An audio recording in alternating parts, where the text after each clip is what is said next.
کاشانۂ بصیرت ایک ایسا یوٹیوب چینل جس پر ہر قسم کی دینی کتب بالخصوص محروم بصارت افراد کے لیے آڈیو اور ویڈیو فارمیٹ میں دستیاب ہیں اور بالعموم تمام مسلمان برادران و خواہران کے لیے دستیاب ہیں۔ اس لیے آپ سے گزارش ہے کہ بیل آئیکن کو پریس کر کے ہمارے اس چینل کو ضرور سبسکرائب کیجیے تاکہ آئندہ آنے والی ہر کتاب آپ کو بر وقت ملتی رہے۔ کاشانۂ بصیرت۔ اعوذ باللہ من الشیطان الرجیم، بسم اللہ الرحمن الرحیم۔ السلام علیکم کاشانۂ بصیرت کے ریڈرز، میرا نام ملکہ جعفری ہے اور میں نیو جرسی سے آپ کے لیے جو کتاب پڑھ رہی ہوں اس کا نام ہے مرحومین کے لیے کیا کریں۔ کتاب اس طرح شروع ہوتی ہے جس میں اس کے ٹائٹل کے علاوہ کہ مرحومین کے لیے کیا کریں اس طرح شروع ہوتی ہے کہ تمام مکتب فکر اس کتاب سے استفادہ کر سکتے ہیں۔ اس میں فریقین کی جانب کی کتب سے بھی مواد یکجا کیا گیا ہے۔ اس کے مؤلف ہیں نقیش محمود نقی اور اس کی تصحیح کی ہے سید نوبہار رضا نقوی نے۔ یہ خوبصورت کتاب جو ہے وہ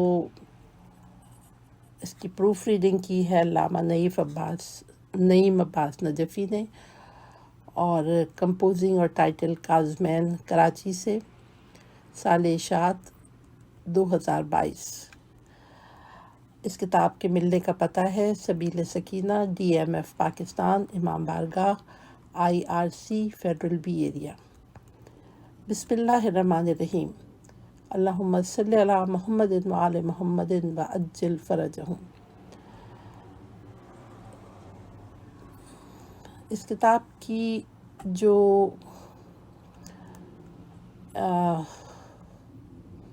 فہرست ہے اس کی صفحہ نمبر 6 سے کتاب شروع ہوتی ہے، کچھ اپنی زبان میں جو علامہ نعیم عباس نجفی صاحب نے لکھا ہے۔ پھر اس کے بعد ہے یہ کتاب کیوں لکھی گئی، ایصال ثواب کیوں کریں، میت پر ایصال ثواب کے اثرات، کیا ایصال ثواب کے لیے بہت بڑے اہتمام کی ضرورت ہے، عفو درگزر معافی، اپنے مرحومین کے لیے رد مظالم کریں، اپنے مرحومین کی واجب عبادات بجا لائیں، اپنے مرحومین کا قرض ادا کرنا، اپنے مرحومین کے لیے صدقے کا اہتمام کریں، صدقہ جاریہ کا اہتمام، مرحومین کے لیے قرآن پڑھیں، مرحومین کے لیے قربانی کریں، مرحومین کو لا الہ الا اللہ کا ہدیہ پیش کریں، مرحومین کے دوستوں سے اچھا سلوک کریں، قبرستان میں جا کر زیارت قبور، مرحومین کو سلام کرنا، نیک لوگوں کے قبور پر جانا، قبور پر پانی چھڑکنا، قبور پر سبزے کا اہتمام، قبر والوں کے لیے دعا کریں، قبر پر قبلہ رخ بیٹھیں، اگر مرحومہ کی قبر ہے تو صدقہ کیا ہوگا، والدین کے قبور کے پاس خیر و برکت طلب کریں، اولاد کو دین کی تعلیم دلوائیں، مرحومین کے لیے نافلہ نمازوں کا اہتمام کیجیے، نماز ہدیہ میت پہلا طریقہ۔ دوسرا طریقہ نماز ہدیہ میت کا فائدہ۔ کیا مومن کو نماز ہدیہ میت کی ضرورت نہیں ہے؟ الجواب، نماز لیلۃ الموت، نماز والدین۔ یہ ٹاپکس ہیں جو میں کتاب شروع کرنے سے پہلے آپ کے گوش گزار کر رہی ہوں۔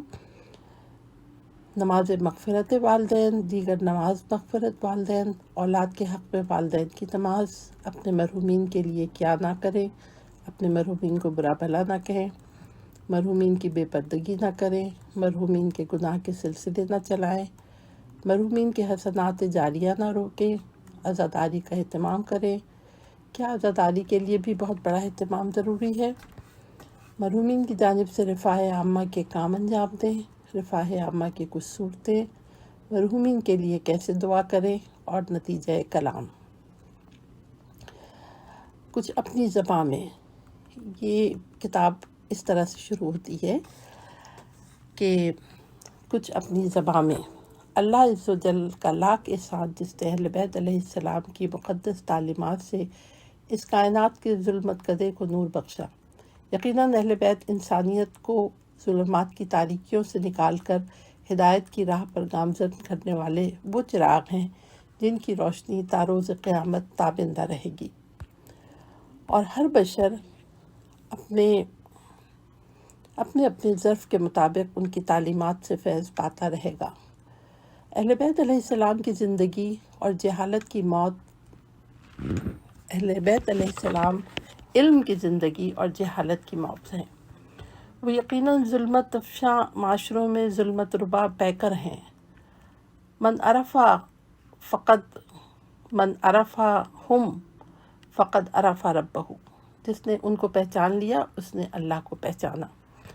ومن جہلہم فقد جہل اللہ، اور جو ان سے جاہل رہا وہ خدا سے بھی جاہل رہا۔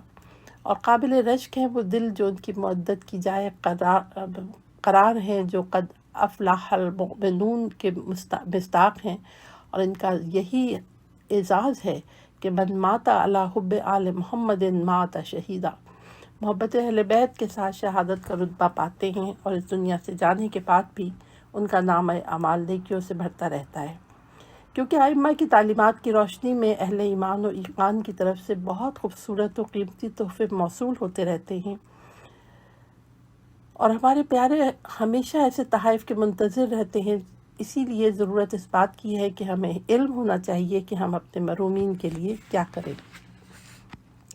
برادر عزیز ذاکر اہل بیت جناب نقیش محمود نقی صاحب اور ان کے مخلصین نے اس ضرورت کو محسوس کرتے ہوئے یہ کتاب مرتب کی، جس میں فریقین کی کتب سے استفادہ کیا گیا ہے اور بہت اہم مطالب کی جمع آوری کی گئی ہے۔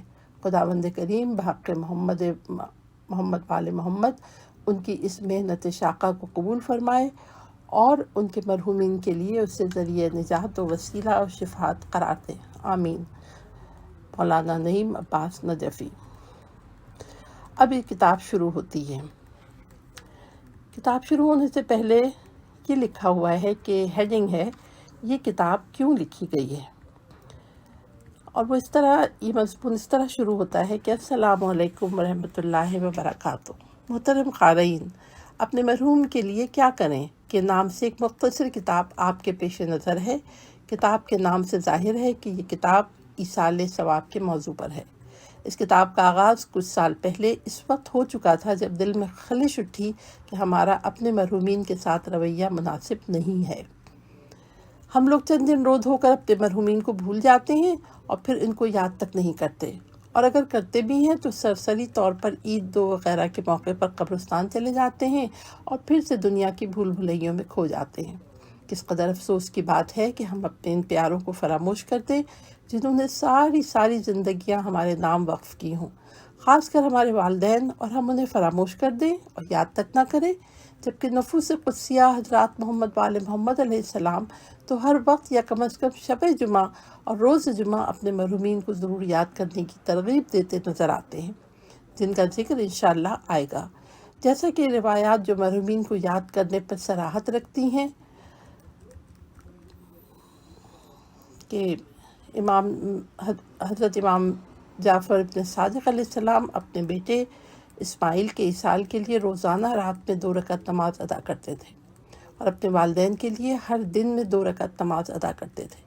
راوی نے پوچھا، میں قربان، بیٹے کے لیے رات کو کیوں؟ فرمایا، بستر اولاد کے لیے ہوتا ہے۔ بریکٹ میں لکھا ہوا ہے کہ یہاں امام نے کنایا کیا کہ بچے کی ماں عموماً رات کو حاملہ ہوتی ہے۔ امام ان 2 رکعتوں میں سورہ قدر اور سورہ کوثر پڑھا کرتے تھے۔ ایک اور روایت میں حضرت امام جعفر صادق علیہ السلام نے تاکید فرمائی ہے، جو عربی میں لکھی ہے، میں آپ کے لیے ترجمہ پڑھ رہی ہوں، کہ حضرت امام جعفر صادق علیہ السلام فرماتے ہیں کہ کس چیز نے انسان کو منع کیا ہے کہ وہ اپنے والدین کے ساتھ نیکی کرے، یعنی اچھائی کرے، چاہے وہ زندہ ہوں یا دنیا سے چلے گئے ہوں، ان کے لیے نماز پڑھے، ان کے لیے صدقہ دے، ان کی طرف سے حج بجا لائے اور ان کی طرف سے روزہ رکھے، کیونکہ اگر کوئی ایسا کرے تو اس کا ثواب والدین کو پہنچے گا اور اس شخص کو بھی اسی مقدار ثواب دیا جائے گا۔ اس کے علاوہ خداوند عالم اس شخص کو اس کی نیکی اور نماز کی وجہ سے اسے بہت زیادہ نیکی عطا کرے گا۔ سبحان اللہ، کس قدر پیاری حدیث ہے کہ جس میں انسان کو اپنے والدین کے ساتھ ان کی زندگی اور ان کی وفات کے بعد نیکی کرنے کی تاکید کی گئی ہے۔ خاص کر جب وہ دنیا سے چلے جائیں۔ ایسی بہت سی اولادیں زندگی میں تو اپنے والدین کی خدمت گزار ہوتی ہیں، لیکن وفات کے بعد ان کو بھول جاتی ہیں اور ان کا خیال نہیں کرتی ہیں۔ بس یہی تحریک تھی کہ ایک بار 14 نکات کی تحریر ایصال کے موضوع پر لکھ کر سوشل میڈیا پر تشہیر کی گئی، جس سے مومنین نے استفادہ کیا اور انشاءاللہ اب بھی کر رہے ہوں گے۔ بعد ازاں یہ کتابچہ جو آپ قارئین کے ہاتھ میں ہے، اس میں مزید تعلیمات اہل بیت علیہ السلام کے روبرو آیات، احادیث، فرامین اور روایات شامل کر دی گئی ہیں تاکہ باحوالہ سند مومنین استفادہ کر سکیں۔ یہ کتاب مرحومین کے لیے کیا کریں گے نام سے ایصال ثواب کے موضوع پر روایات کا مجموعہ اہل تشیع و اہل تسنن دونوں مکاتب فکر کی کتاب سے حاصل کردہ روایات پر مشتمل ہے، اور اس کو پڑھنے کے بعد قارئین کرام انشاءاللہ اپنے مرحومین کے ایصال ثواب کے حوالے سے حضرات محمد وآل محمد علیہ السلام کے تعلیم کردہ اعمال سے آگاہ ہو سکیں گے۔ اس کتاب کی تیاری میں سب سے پہلے میں اپنے مالک کریم کا شکر گزار ہوں، جس نے مجھے اس عظیم کام کی توفیق دی، اور یہ سب توفیق رب العزت کی جانب سے ہی ممکن ہے۔ اس کے بعد میں بلکہ ہر باشعور انسان ان نفوس قدسیہ یعنی حضرات محمد وآل محمد علیہ السلام کا احسان مند ہے کہ جنہوں نے ہر امر میں اس امت کی رہنمائی فرمائی۔ اس کے بعد ان علماء اکرام کا شکریہ جنہوں نے احادیث اور روایات کے یہ موتی چن چن کر اکٹھا کر کے کتابوں میں یکجا کیے۔ خصوصی طور پر اپنے والدین کا شکریہ کہ جنہوں نے رزق حلال سے پرورش کی اور ہمیشہ ایک اچھا اور نیک انسان بننے کا زبانی اور عملی درس دیا۔ بے شک اپنے والدین کا شکریہ ادا کرنا میرے بس کی بات نہیں، ان اساتذہ اکرام کا بھی شکریہ جنہوں نے ہاتھ پکڑ کر لکھنا پڑھنا سکھایا اور اس قابل کیا کہ آج میں کچھ لکھ سکوں۔ ایک گزارش آپ احباب سے یہ ہے کہ اس کتاب کی تیاری کے لیے میں نے مسلکی بنیادوں پر مواد اکٹھا نہیں کیا ہے، بلکہ اہل تشیع اور اہل سنت دونوں مکاتب فکر کی کتابوں سے استفادہ کر کے روایات کو اکٹھا کیا ہے۔ اس لیے کھلے دل کے ساتھ مطالعہ کیجیے، کیونکہ یہ مناسب نہیں کہ مسلکی بنیادوں پر احادیث و روایات کو ترک کر دیا جائے، بلکہ ہمیں چاہیے کہ اب ہم مسلکی منافرت سے باہر نکلیں اور ڈٹ کر فرقہ وارانہ چالوں کا مقابلہ کریں۔ باقی کتاب آپ کے ہاتھ میں ہے، سامنے ہے، اور میں آپ کے لیے پڑھ رہی ہوں، اور تنقید برائے اصلاح کا در کھلا ہوا ہے۔ مطالعے کے دوران آپ کو بہت سے مقامات پر اصلاح کی گنجائش یا کمی بیشی تو یقینی طور پر ممکن ہے، جس کی آپ نشاندہی فرمائیں گے تو مجھے خوشی ہوگی۔ امید ہے آپ دعاؤں میں فراموش نہیں کریں گے۔ والسلام مع الاکرام، نقیش محمود نقی۔ اب جناب یہ کتاب شروع ہوتی ہے۔ اس کا پہلا چیپٹر ہے کہ ایصال ثواب کیوں کریں۔ اللہ پاک کا خاص فضل و کرم ہے کہ جس نے ہمیں دین اسلام کی نعمت سے نوازا اور حضرات محمد وآل محمد علیہ السلام جیسی ہستیوں سے وابستہ فرمایا۔ جہاں اللہ کریم نے کائنات میں لاتعداد نظام تخلیق فرمائے ہیں، وہیں ایک حیران کن نظام موت و حیات کا بھی ہے۔ اللہ کریم نے یہ نظام کیوں بنایا؟ اس کا جواب قرآن کی یہ آیت ہے، جس کا ترجمہ ہے کہ وہ جس نے موت اور زندگی کو اس لیے خلق فرمایا کہ تمہیں پرکھے کہ تم سے کون اچھے اعمال بجا لاتا ہے، وہ عزت والا اور بخشنے والا ہے۔ یعنی یہ دنیا ہماری امتحان گاہ ہے، ہم سب آزمائے جا رہے ہیں۔ اس دنیا میں آنے کی تو ترتیب ہے کہ پہلے ماں باپ آئے، پھر ان کے بچے، پھر ان کے بچوں کے بچے، مگر دنیا سے جانے کی کوئی ترتیب نہیں ہے کہ پہلے کون اس دنیا سے جائے گا۔ بہت سے والدین تو دنیا میں موجود بیٹھے ہیں مگر اولادیں دنیا سے چل بسیں، بہت سے دادا دادی تو دنیا میں موجود ہیں مگر پوتے پوتیاں چل بسے۔ آپ کے علم میں ہے کہ اس کتاب کا موضوع ایصال ثواب ہے۔ ایصال کے معنی پہچاننے کے ہیں اور ثواب سے مراد نیک اعمال ہیں۔ یہی اپنے مرنے والوں کو نیک اعمال کر کے ان کا ثواب ہدیہ کرنا یعنی بھیجنا، تاکہ ان کا برزخ کا سفر آسان ہو، ایصال ثواب کہلاتا ہے۔ یہ تو بھائی ڈیفینیشن ہوئی ایصال ثواب کی۔ اہل تشیع اور اہل سنت دونوں کے نزدیک ایصال ثواب کرنا جائز، مستحب اور مرحومین کے لیے مفید عمل ہے۔ یہ جو میں پڑھ رہی ہوں، یہ صفحہ نمبر 12 جو چیپٹر 1 ہے، اس میں لکھا ہے کہ کوئی بھی نیک عمل بجا لا کر اس کا ثواب کسی مرحوم کو ہدیہ کرنا، جہاں مرحوم کے لیے باعث رحمت و بخشش ہے، وہیں عمل بجا لانے والا بھی کثیر ثواب کا مستحق قرار پاتا ہے۔ اگر دل پر ہاتھ رکھ کر سوچا جائے تو انسانیت کا تقاضا بھی یہی ہے کہ اپنے مرحومین کو فراموش نہ کیا جائے اور ان کے لیے نیک اعمال کیے جائیں۔ مثال کے طور پر اگر کسی کے والد بزرگوار دنیا میں نہیں رہے تو اولاد کو چاہیے کہ یاد کرے کہ کس طرح مرحوم ان کی پرورش کی خاطر سردی اور گرمی کی پرواہ کیے بغیر دن رات محنت کرتے تھے اور واپسی پر ان کے لیے دل نشین چیزیں بھی لے کر آتے تھے۔ عید پر خود پرانے کپڑے دھو کر استری کر کے پہن لیتے تھے، پرانے جوتوں سے ہی کام چلا لیا کرتے تھے، مگر اپنے بیٹوں کے لیے نئے کپڑوں اور جوتوں کا انتظام کرتے تھے۔ بیٹیوں کے لیے لباس کے ساتھ ساتھ پیاری پیاری چوڑیاں اور نئے نئے جوتوں کو فراموش نہ ہونے دیتے تھے۔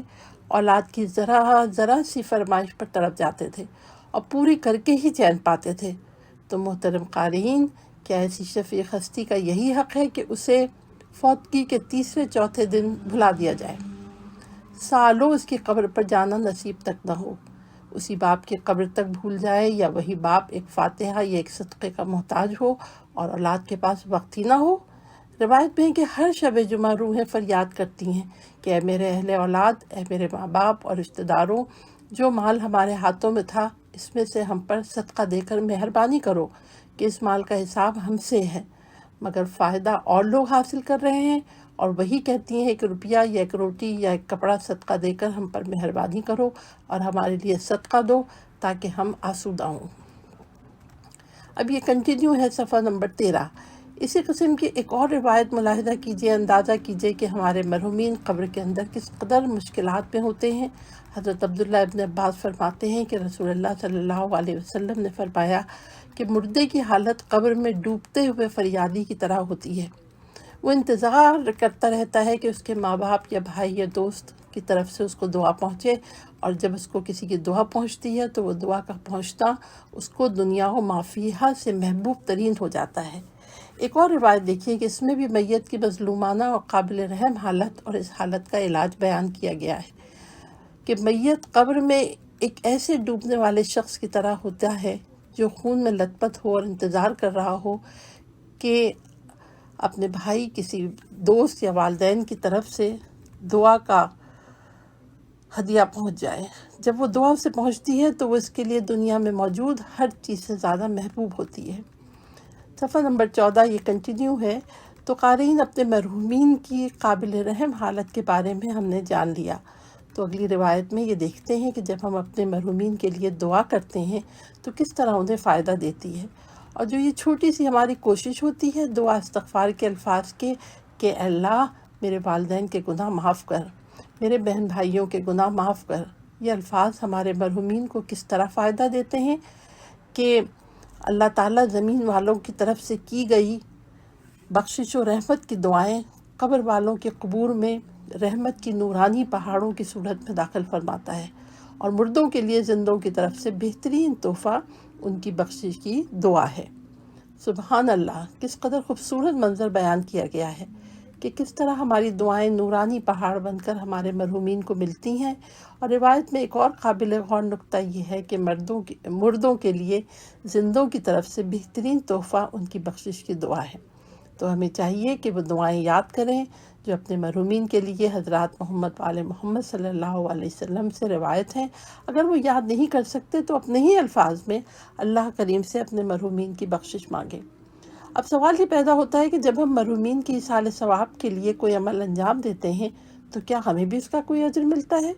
جی ہاں، یہ روایت دیکھیے کہ آپ کو بھی اس کا عظیم اجر ملتا ہے۔ صفحہ نمبر 15 یہ کنٹینیو ہے جو اس روایت کے ساتھ، یعنی کوئی شخص نفلی صدقہ والدین کی طرف سے کرے تو ان دونوں کو ثواب ملے گا، اور صدقہ کرنے والے کے اجر میں کوئی کمی نہیں کی جائے گی۔ اسی مطلب کی ایک اور روایت قابل ذکر ہے، یعنی رسول اللہ صلی اللہ علیہ وسلم کا فرمان ہے کہ جو شخص اپنے والدین کی وفات کے بعد ان کی طرف سے حج کرتا ہے تو اس کے لیے جہنم سے خلاصی لکھ دی جاتی ہے، اور جن دونوں والدین کی طرف سے حج کیا گیا ہے انہیں کامل حج کا ثواب ملتا ہے، نہ حج کرنے والے کی اجر میں کوئی کمی کی جاتی ہے، اور نہ ہی جن کی طرف سے حج کیا گیا ہے ان کے اجر میں کوئی کمی کی جاتی ہے۔ خدا کے رسول نے فرمایا کہ جو شخص قبرستان میں کتاب خدا کی کوئی بھی آیت تلاوت کرے گا خدا اسے 70 نبیوں کا درجہ دے گا، اور جو شخص قبر والوں پر رحم کرے گا جہنم سے نجات پائے گا اور ہنستے ہوئے جنت میں داخل ہوگا۔ یہ میں صفحہ نمبر 16 پڑھ رہی ہوں۔ رسول اللہ صلی اللہ علیہ وسلم نے فرمایا کہ اگر مومن آیت الکرسی کی تلاوت کرے اور قبر والے مرحومین کو اس کے پڑھنے کا ثواب ہدیہ کر دے تو خداوند متعال اسے ہر مردے کی قبر میں داخل کرتا ہے، اور خدا اسے پڑھنے والے کو 60 نبیوں کا درجہ عطا کرتا ہے، اور خدا ہر حرف سے ایک فرشتہ پیدا کرتا ہے جو قیامت تک اس کے لیے تسبیح کرتا رہے گا۔ سبحان اللہ، اللہ آپ کو اس کا اجر عظیم دے رہا ہے۔ میں آپ کے اجر میں آپ کے اجر میں بھی کوئی کمی نہیں کی جا رہی ہے۔ یقیناً یہ اللہ کریم کی بہترین کریمی ہے کہ وہ بغیر اجر کو کم کیے سب کو نواز رہا ہے۔ اس لیے ہمیں چاہیے کہ اپنے مرحومین، نہ صرف والدین بلکہ اپنے عزیز و اقارب، دوست احباب، اساتذہ کرام، محلے دار، بالخصوص ایسے لوگوں کو جن کی زندگی غفلت میں گزری، ان کو اپنے اعمال میں یاد رکھیں۔ ایک شخص نے حضور اکرم صلی اللہ علیہ وسلم کی خدمت میں حاضر ہو کر کہا کہ یا رسول اللہ، میں اپنے والدین کے ساتھ جب وہ زندہ تھے نیک سلوک کیا کرتا تھا، اب ان کی وفات کے بعد ان کے ساتھ کیسے نیکی کروں؟ آپ نے فرمایا اب تیرا ان کے ساتھ نیکی کرنا یہ ہے کہ تو اپنی نماز کے ساتھ ان کے لیے بھی نفل نماز پڑھ اور اپنے روزوں کے ساتھ ان کے لیے بھی نفلی روزے رکھے۔ اب میں پیج نمبر 17 پر آ گئی ہوں۔ یہی ٹاپک کنٹینیو ہے۔ ایک بزرگ فرماتے ہیں کہ میں صبح کی نماز کے لیے جا رہا تھا، جبکہ ابھی صبح ہونے میں دیر تھی۔ راستے میں ایک قبرستان تھا۔ میں قبر کے قریب بیٹھ گیا۔ بیٹھتے ہی میری آنکھ لگ گئی۔ میں نے خواب میں دیکھا کہ ساری قبریں شق ہو گئی ہیں اور اس میں سے مردے نکل کر خوشی سے باتیں کر رہے ہیں۔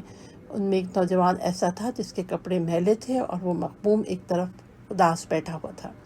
تھوڑی دیر میں آسمان سے بہت سے فرشتے نازل ہوئے جن کے ہاتھوں میں خوان بڑے بڑے نعمتوں کو سنبھالے ہوئے تھے۔ فرشتے ہر شخص کو ایک ایک خوان دیتے اور جو لے لیتا اپنی قبر میں چلا جاتا۔ جب سب لے کر چلے گئے تو یہ مغموم نوجوان خالی ہاتھ اپنی قبر میں جانے لگا۔ تو میں نے اس سے پوچھا کیا بات ہے، تو اتنے غمگین کیوں ہو اور یہ خوان کیسے تھے؟ اس نے کہا یہ خوان ایصال ثواب کے تحفے تھے جو زندہ لوگ اپنے مرحومین کو بھیجتے ہیں۔ میرا اور تو کوئی نہیں ہے، بس ایک والدہ ہے، مگر وہ بھی دنیا میں پھنس کے رہ گئی ہیں۔ انہوں نے دوسری شادی کر لی اور مجھے کبھی یاد بھی نہیں کرتی۔ میں نے اس کی والدہ کا پتہ پوچھا اور صبح اس پتے پہ جا کر یہ خواب اس خاتون ماں کو سنایا۔ اس عورت نے کہا بے شک میرا ایک لڑکا تھا، پھر اس عورت نے مجھے 1000 درہم دیے کہ میرے لڑکے کے نام پہ صدقہ کر دینا، اور کہا کہ آئندہ اس کو میں دعاؤں اور صدقے میں یاد رکھوں گی۔ بزرگ فرماتے ہیں میں نے پھر خواب میں اسی مجمع کو اسی طرح دیکھا۔ صفحہ نمبر 18 آ گیا ہے، اور نوجوان کو بڑی اچھی پوشاک لباس میں دیکھا۔ وہ میری طرف دوڑتا ہوا آیا اور کہنے لگا حق تعالیٰ تمہیں جزائے خیر دے، آپ کا یہ ہدیہ میرے پاس پہنچ گیا، لہٰذا ہمیں اپنے مرحوم کے بارے میں سستی نہیں کرنا چاہیے بلکہ روزانہ کچھ نہ کچھ ان کو ہدیہ دیتا رہنا چاہیے۔ اب جو میں پڑھ رہی ہوں ہیڈنگ ہے میت پر ایصال ثواب کے اثرات۔ احادیث اور روایت اس بات پہ شاہد ہیں کہ ایصال ثواب سے میت سکون پاتا ہے، اس کو فائدہ پہنچتا ہے، اس کا عذاب ٹلتا ہے، درجات بلند ہوتے ہیں۔ اہل تشیع اور اہل سنت دونوں کی معتبر کتابیں اس قسم کی روایات سے بھری پڑی ہیں۔ انشاءاللہ ہم بالترتیب سب سے پہلے اپنے آقا و مولا حضور اکرم صلی اللہ علیہ وسلم سے مروی احادیث اور روایات اہل تشیع اور اہل سنت دونوں مکاتب فکر کی معتبر کتب سے ملاحظہ کریں گے، اور اس کے بعد صادقین و طاہرین ائمہ اہل بیت علیہ السلام سے مروی روایات کا جائزہ لیں گے کہ مرحومین پر ایصال ثواب کا کیا اثر ہوتا ہے۔ یہ روایات ملاحظہ کیجیے جیسا کہ یہ روایات پچھلے صفحات میں بھی گزر چکی ہے۔ دوبارہ اس کو دیکھتے ہیں کہ کس طرح میت کو ہم جو ایصال ثواب کرتے ہیں اس کے اثرات پہنچتے ہیں۔ حضرت عبداللہ ابن عباس سے روایت ہے کہ رسول اللہ صلی اللہ علیہ وسلم نے فرمایا قبر میں مدفون مردے کی مثال بالکل اسی شخص کی ہے جو دریا میں ڈوب رہا ہو اور مدد کے لیے چیخ و پکار کر رہا ہو۔ وہ بیچارہ انتظار کرتا رہتا ہے کہ ماں یا باپ یا بھائی یا کسی دوست آشنا کی طرف سے دعائے رحمت و مغفرت کا تحفہ پہنچے۔ جب کسی طرف سے اس کو دعا کا تحفہ پہنچتا ہے تو وہ اس کو دنیا و مافیہ سے زیادہ عزیز و محبوب ہوتا ہے، اور دنیا میں رہنے بسنے والوں کی دعاؤں کی وجہ سے قبر کے مردوں کو اتنا عظیم ثواب اللہ کی طرف سے ملتا ہے جس کی مثال پہاڑوں سے دی جا سکتی ہے۔ اور مردوں کے لیے زندوں کا خاص ہدیہ ان کے لیے دعائے مغفرت ہے۔ جی ہاں، ان کو یہ ایصال ثواب اس قدر خوش کرتا ہے کہ دنیا اور جو کچھ دنیا کے اندر ہے ہر چیز سے زیادہ پیارا ہوتا ہے۔ یہ دوسری روایت ملاحظہ کیجیے، یہ روایت بھی واضح کرے گی کہ میت پر ایصال ثواب کے کیا اثرات ہوتے ہیں۔ روایت میں کچھ اس طرح سے وارد ہوا ہے کہ اللہ تعالیٰ زمین والوں کی طرف سے کی گئی بخشش و رحمت کی دعائیں قبر والوں کے قبور میں رحمت نورانی کی پہاڑوں کی صورت میں داخل فرماتا ہے، اور مردوں کے لیے زندوں کی طرف سے بہترین تحفہ ان کی بخشش کی دعا ہے۔ ایک بہت ہی خوبصورت روایت اسی مطلب کی ہم نقل کرنے لگے ہیں۔ یہ روایت خاص کر ان اولادوں کے لیے ہے جن کے والدین دنیا سے جا چکے ہیں، کہ وہ غور کریں اور اپنے والدین کے لیے توبہ و استغفار اور ان کے گناہوں کی معافی کی دعاؤں کا سلسلہ جاری کریں۔ میں اب صفحہ نمبر 20 پر اسی موضوع کو کنٹینیو کر رہی ہوں کہ جو حدیث ہے اس کا ترجمہ ہے کہ حضور صلی اللہ علیہ وسلم نے فرمایا، اللہ نیک آدمی کا درجہ جنت میں بلند کر دیتا ہے، تو وہ کہتا ہے اے رب یہ کیسے ہوا؟ تو اسے کہا جاتا ہے تیرے بیٹے نے تیرے لیے بخشش کی دعا کی، اس وجہ سے جی ہاں تیرے بیٹے نے تیرے لیے بخشش کی دعا کی ہے، اس وجہ سے ہم نے تیرا درجہ بڑھا دیا ہے۔ سبحان اللہ، تو کیا بیٹا اپنے اس والد کہ جس نے اپنا خون جگر دے کر اسے پالا پڑھایا، اس کو جوان کیا، اس کی شادی بیاہ کے اخراجات اٹھائے کے لیے دعائے مغفرت نہیں کر سکتا؟ بے شک اگر وہ ایسا نہیں کرتا تو وہ اپنے والد کا مجرم ہے اور نہایت ہی غافل انسان ہے۔ ایک اور نہایت ہی حوصلہ افزا اور خوبصورت ترین حدیث ہے کہ بیٹوں اور بیٹیوں کی دعاؤں کا والدین یعنی ماں باپ کو کیا عظیم صلہ ملتا ہے۔ حضور صلی اللہ علیہ وسلم نے فرمایا کہ انسان قیامت کے دن پہاڑ کی مانند اپنی نیکیاں دیکھے گا اور پوچھے گا کہ یہ کیا ہے، تو جواب ملے گا یہ وہ بخشش کی دعا ہے جو تیرے بیٹے نے کی۔ اسی طرح ائمہ اہل بیت علیہ السلام سے بھی کثرت سے روایات مروی ہیں کہ مرحومین پر ایصال ثواب کے بہترین اثرات مرتب ہوتے ہیں۔ کچھ روایات ملاحظہ کیجیے۔ میں صفحہ نمبر 21 پر آ گئی ہوں۔ روایت میں لکھا ہے کہ حضرت ابو عبداللہ سے روایت ہے کہ امیر المومنین مولا علی بن ابی طالب علیہ السلام نے فرمایا کہ اپنے مرحومین کی زیارت کرو کہ وہ تمہاری زیارت سے خوش ہوتے ہیں، اور تم میں سے کوئی اپنے ماں باپ یا ماں کی قبر کے پاس ان کے لیے دعا کرتے ہوئے اپنی حاجات طلب کرے۔ داؤد رقی کہتے ہیں کہ میں نے امام جعفر صادق علیہ السلام سے پوچھا کہ آدمی اپنے والد یا اپنے کسی رشتہ دار یا کسی غیر کی قبر پر کھڑا ہو، کیا اس سے اس کا فائدہ ہوتا ہے؟ فرمایا ہاں، یہ عمل اسے ایسے وصول ہوتا ہے جیسے تم میں سے کسی کو کوئی تحفہ ملے تو وہ خوش ہوتا ہے۔ محمد بن مسلم کہتے ہیں کہ میں نے عبداللہ علیہ السلام سے پوچھا کہ کیا ہم مرحومین کی زیارت کریں؟ آپ نے فرمایا ہاں۔ میں نے پوچھا کیا وہ ہمارا وہاں جانا جانتے ہیں؟ فرمایا ہاں، اللہ کی قسم وہ جانتے ہیں، خوش ہوتے ہیں کہ تم سے انس حاصل کرتے ہیں۔ صفحہ نمبر 22 پر اب میں آ گئی ہوں۔ وہی موضوع چل رہا ہے کہ امام جعفر صادق علیہ السلام نے فرمایا جب کوئی کسی مرنے والے کو ثواب پہنچانے کے لیے صدقہ دیتا ہے تو اللہ تعالیٰ جبرائیل علیہ السلام کو حکم دیتا ہے کہ وہ 70,000 فرشتوں کے ساتھ اس کی قبر پر جاتے ہیں، جن میں سے ہر ایک کے ہاتھ میں نعمت الہی کا طبق ہوتا ہے۔ ہر فرشتہ اس کو السلام علیکہ یا ولی اللہ کہتا ہے اور اسے کہتا ہے خدا کے بندے تمہارے لیے تحفہ فلاں مومن نے بھیجا ہے۔ بس اس کی قبر منور ہو جاتی ہے، اللہ تعالیٰ جنت میں اسے 1000 شہر عطا فرمائے گا، ہزاروں حوروں سے اس کا نکاح کرے گا، اسے 1000 پوشاکیں پہنائے گا اور اس کی 1000 حاجات پوری کرے گا۔ مرحومین ہمارے ایصال ثواب سے اور ان کے قبور کی زیارت سے بہت سکون پاتے ہیں اور ہم سے انس محسوس کرتے ہیں۔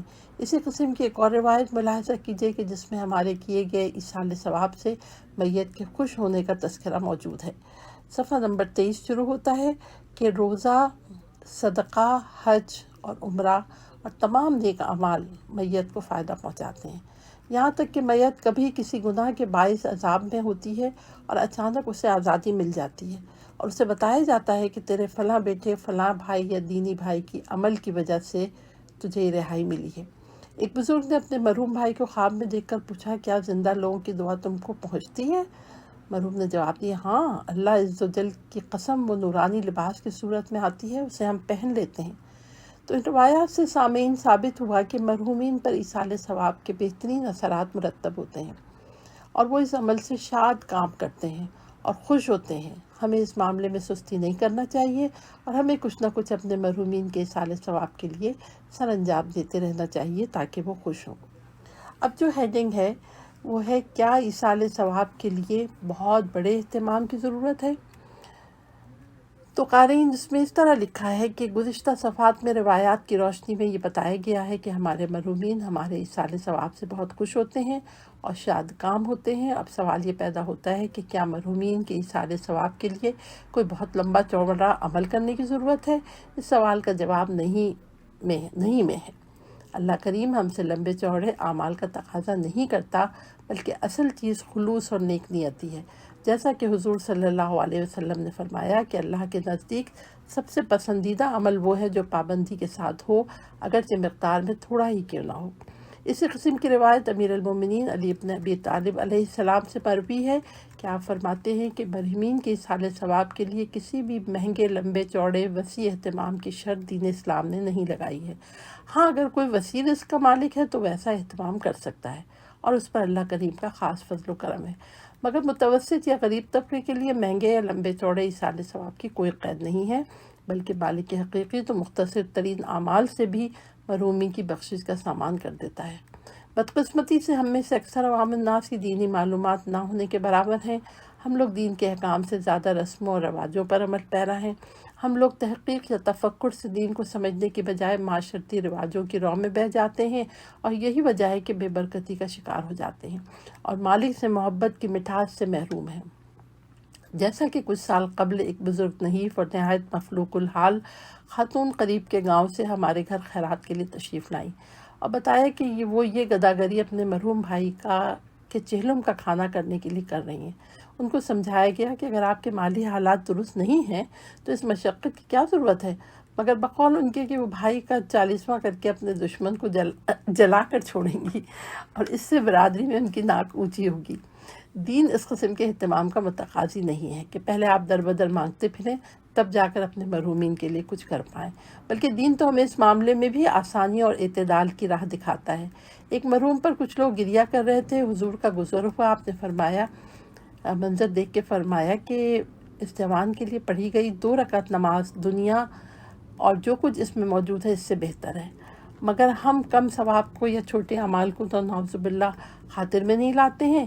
معاشرے میں بھی جب تک 5 دیگیں چاول کی نہ پکائیں یا بہت بڑی محفل اور مجلس نہ کروائیں تب تک ہم یہی سمجھتے ہیں کہ ہم نے ایصال ثواب نہیں کیا، مگر حقیقت تو یہ ہے کہ مختصر اعمال پر بھی اللہ پاک مرحومین کے لیے بہت آسانیاں فرما دیتے ہیں۔ جیسا کہ مجھے یاد ہے کہ نانی مرحومہ کی وفات کے بعد ایک دن تو ابو الاعمال واقاب الاعمال شیخ صدوق کی کتاب کا مطالعہ کرنے بیٹھا تو خیال آیا کہ کیوں نہ یہ نیت کر لوں کہ اس کتاب کے مطالعے کا جو بھی مجھے ثواب ہو وہ میرے مرحومین کو پہنچے۔ چنانچہ میں نے نیت کر لی اور کچھ دیر تک کتاب پڑھتا رہا، پھر میں بھول گیا۔ کچھ دن بعد مرحومہ کو، جو بہت نیک صالح خواتین تھی، ان کو خواب میں دیکھا کہ محترمہ سفید چادر میں ملبوس ہیں اور میں پوچھتا ہوں کہ ہم جو ثواب آپ کو پہنچاتے ہیں تو وہ آپ کو ملتا ہے؟ کہنے لگی ہاں ملتا ہے، اور ساتھ ہی مجھے ثواب الاعمال کی وہی جلد دکھا دی جو میرے پاس اب بھی موجود ہے۔ میں آج بھی جب کبھی یاد آئے اس واقع نیت اور خواب کو یاد کر کر روحانی تسکین محسوس کرتا ہوں۔ غرض ضروری نہیں کہ ہم کوئی بہت مشقت طلب اور بہت بڑے اعمال کریں یا 10 دیگیں نیاز کے چاول کی پکوائیں اور اس کے بعد ہم یہ سوچیں کہ ہمارے مرحومین کو ایصال ثواب پہنچے گا، نہیں، بلکہ کوئی بھی عمل جو مرحومین کو آپ اللہ کے نام پر ہدیہ کرنا چاہے۔ ان روایات میں یہ بھی ملتا ہے کہ مختصر تسبیحات یعنی سبحان اللہ، یعنی اللہ اکبر، سبحان اللہ، الحمدللہ، لا الہ الا اللہ بھی مرحومی کے لیے بہت مفید ہوتا ہے، جو ہمیں تسبیحات عربہ جسے ہم کہتے ہیں، سبحان اللہ اکبر، سبحان اللہ، الحمدللہ و لا الہ الا اللہ، جن پر ہماری طرف سے تو کچھ زیادہ دیر لگتی نہیں ہے، نہ ہی کوئی مشقت ہوتی ہے، مگر وہ ہمارے مرحومین کو بہت سکون دیتی ہے۔ حضرت جابر فرماتے ہیں کہ جب حضرت سعد ابن معاذ رضی اللہ تعالیٰ عنہ کی وفات ہوئی تو ہم حضور اکرم صلی اللہ علیہ وسلم کے ساتھ ان پر ہم نے نماز جنازہ پڑھی، پھر ان کو قبر میں اتار کر ان پر مٹی ڈال دی۔ بعد ازاں حضور نے تکبیر و تسبیح پڑھنا شروع کر دی، ہم نے بھی پڑھنے شروع کر دی، دیر تک پڑھتے رہے۔ پھر کسی نے پوچھا یا رسول اللہ، یہ ہم اتنی دیر تک کیوں تسبیح و تکبیر پڑھ رہے ہیں؟ فرمایا اس نیک بندے پر قبر تنگ ہو گئی تھی، ہماری تسبیح و تکبیر سے اللہ تعالیٰ نے اس کو فراخ کر دیا۔ اس سے معلوم ہوا کہ بعد دفن قبر پر تسبیح و تکبیر پڑھنے سے غضب الہی دفع ہوتا ہے اور لگی ہوئی آگ بجھ جاتی ہے۔ ہم جانتے ہیں کہ تسبیح زہرا علیہ السلام تمام تسبیحات سے افضل ہے، اور یہ تمام باتیں روایات سے ثابت ہیں کہ تسبیح فاطمہ زہرا سلام اللہ علیہ کو اللہ کریم کا ذکر کریم بھی کہا گیا ہے۔ امام صادق علیہ السلام فرماتے ہیں کہ اے ایمان والو، اللہ کا ذکر بہت زیادہ کیا کرو۔ کی تفسیر پوچھی گئی کہ ذکر کثیر سے کیا مراد ہے، تو امام فرماتے ہیں جو کوئی تسبیح جناب فاطمہ کو پڑھے اس نے خدا کا ذکر کثیر کیا ہے۔ تسبیحات حضرت زہرا جو آپ سب کو معلوم ہے کہ 34 مرتبہ اللہ اکبر، 33 مرتبہ الحمدللہ اور 33 مرتبہ سبحان اللہ۔ احادیث کے مطابق یہ تسبیح سرکار رسالت نے حضرت بی بی فاطمہ زہرا سلام اللہ علیہ کو تعلیم فرمائی تھی۔ بہت ساری احادیث میں اس ذکر کی اہمیت ہوئی ہے۔ یہ میں یہاں کے اوپر اپنے اس موضوع کو روکتی ہوں۔ یہ صفحہ نمبر 27 ہے، اور اب میں دوبارہ سے اس کے آگے پڑھوں گی تاکہ آپ صفحہ نمبر یاد رکھیے گا۔ صفحہ نمبر 35 ہے، اور صفحہ نمبر 27 ہے۔